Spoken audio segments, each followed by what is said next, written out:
গত শতক থেকেই মানুষের বিচরণ মহাকাশে। 1961 সালে ইউরি গ্যাগারিন প্রথম মহাকাশে ভ্রমণ করেন। 1969 সালে মার্কিন নভোচারীরা প্রথম পা রাখেন চাঁদে। টানা 6টি মিশনে 12 জন নভোচারী হেঁটেছেন চাঁদের মাটিতে। মানুষের এই যাত্রা অব্যাহত রয়েছে আজও। মঙ্গলে যাওয়ার পরিকল্পনা চলছে অনেক দিন ধরেই। হয়তো আগামী দশকেই মানুষ পা রাখবে মঙ্গলে। অবশ্য এর মধ্যেই অনেকগুলো রোবট নভোযান হেঁটে বেরিয়েছে লাল গ্রহটিতে।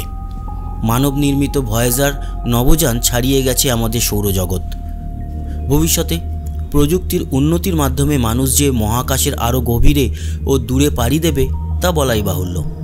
কিন্তু সেই প্রযুক্তি ব্যবহার করে কি আমরা কখনো সৌরজগতের সবচেয়ে কাছের নক্ষত্রে পৌঁছাতে পারব? পৃথিবীর সবচেয়ে কাছের নক্ষত্র সূর্য, সৌররাজ। মার্কিন মহাকাশ গবেষণা সংস্থা নাসার পার্কার সোলার প্রোব সেখানে পৌঁছে গেছে। সূর্যকে ঘিরে ঘুরছে প্রোবটি।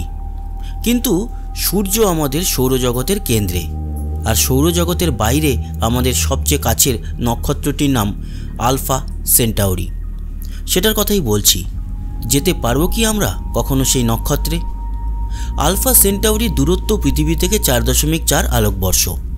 অনেক বড় দূরত্ব পরিমাপের জন্য এই আলোকবর্ষ এককটি ব্যবহৃত হয়। আলো এক বছরে যতটুকু দূরত্ব পাড়ি দিতে পারে সেটাই হচ্ছে আলোকবর্ষ। নিশ্চয়ই জানেন আলো সেকেন্ডে 3 লক্ষ কিলোমিটার অতিক্রম করে। এবার নিজেরাই হিসাব করুন, মিনিটে, ঘন্টায়, মাসে এবং এক বছরে আলো কত কিলোমিটার যায়। যে দূরত্বটা পাবেন তা হবে প্রায় 40 ট্রিলিয়ন কিলোমিটারের সমান। 1 ট্রিলিয়ন মানে 1 লাখ কোটি কিলোমিটার। এবার নিশ্চয়ই বুঝতে পারছেন আলফা সেন্টাউরি পৃথিবী থেকে কত দূরে। তবু সাহস করে আমরা একটু বোঝার চেষ্টা করি সেখানে পৌঁছাতে কত সময় লাগবে।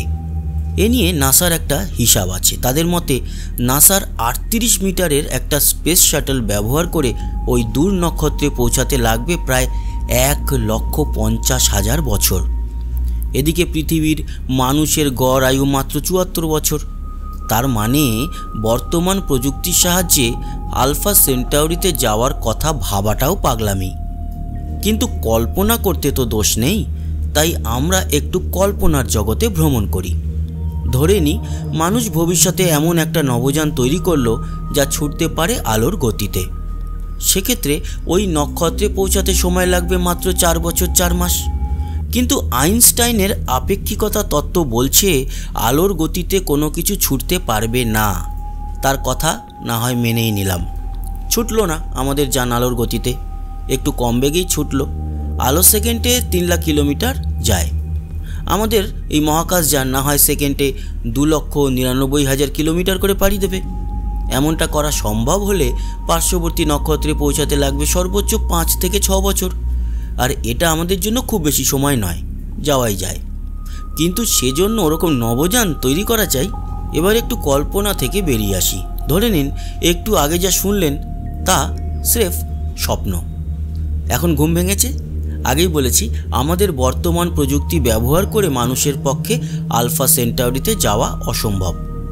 তবে আমরা মানুষের পরিবর্তে ভয়েজারের মতো নভোযান পাঠাতে পারি সেখানে। হয়তো এই নভোযানের সেখানে পৌঁছাতে কয়েকশো বছর লাগবে, যদিও প্রযুক্তির উন্নতির ফলে এই সময় কমতে পারে। আর একটা নভোযান পাঠিয়েও ওই নক্ষত্র সম্পর্কে অনেক রহস্যই উন্মোচন করা সম্ভব হবে। হয়তো সেটা আমাদের জীবদ্দশায় দেখে যেতে পারবো না, কিন্তু আমাদের ভবিষ্যৎ প্রজন্ম নিশ্চয়ই দেখবে। আশার কথা হলো স্টার্টআপ স্পেস ইনিশিয়েটিভস ইনকর্পোরেটেডের প্রধান নির্বাহী ও নাসা ইনোভেটিভ অ্যাডভান্সড কনসেপ্টের ফেলো মার্শাল ইউব্যাংকস প্রতি মিটারে 10 গ্রামের চেয়ে কম ভরের একটি ছোট নভোযান তৈরির জন্য গবেষণা করছেন। সে গবেষণায় সফল হলে ভবিষ্যতে হয়তো আলফা সেন্টাউরির উদ্দেশ্যে পাঠানো হবে তার মহাকাশ যানটি।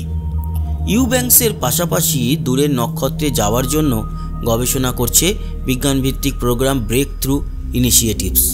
তারা তৈরির চেষ্টা করছে ন্যানোমিটার আকারের মহাকাশযান। 2069 সালে মহাকাশযান চালুর উদ্দেশ্যে এখন থেকেই নিজস্ব প্রকল্পে অর্থায়ন শুরু করেছে তারা। তবে এসব প্রকল্পে ঝুঁকি অনেক বেশি। প্রথমে তারা যা চাইছেন তা সঠিকভাবে সম্পন্ন হতে হবে। তারপর শুরু হবে আলফা সেন্টাউরিতে পাঠানোর কার্যক্রম। সেখানে যাওয়ার পথে আছে নানা বাধা, সেগুলো সমাধান করা খুব কঠিন। তাছাড়া মহাকাশে ছড়িয়ে ছিটিয়ে আছে অনেক গ্রহাণু, কৃত্রিম স্যাটেলাইটের বিভিন্ন অংশ। সেগুলোতে ধাক্কা লেগে শেষ হয়ে যেতে পারে দূর নক্ষত্রে যাওয়ার স্বপ্ন। তবে কাজটা কঠিন হলেও অসম্ভব নয়। তাই ভবিষ্যতের আরও উন্নত প্রযুক্তির জন্য অপেক্ষা করাই বুদ্ধিমানের কাজ। একদিন হয়তো মানুষ সত্যি আলফা সেন্টাউরি ছাড়িয়ে আরও অনেক দূরের কোনো নক্ষত্রে পৌঁছে যাবে, কে জানে।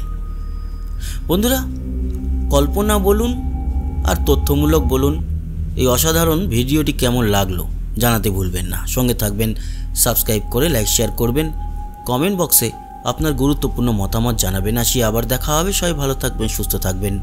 টাটা।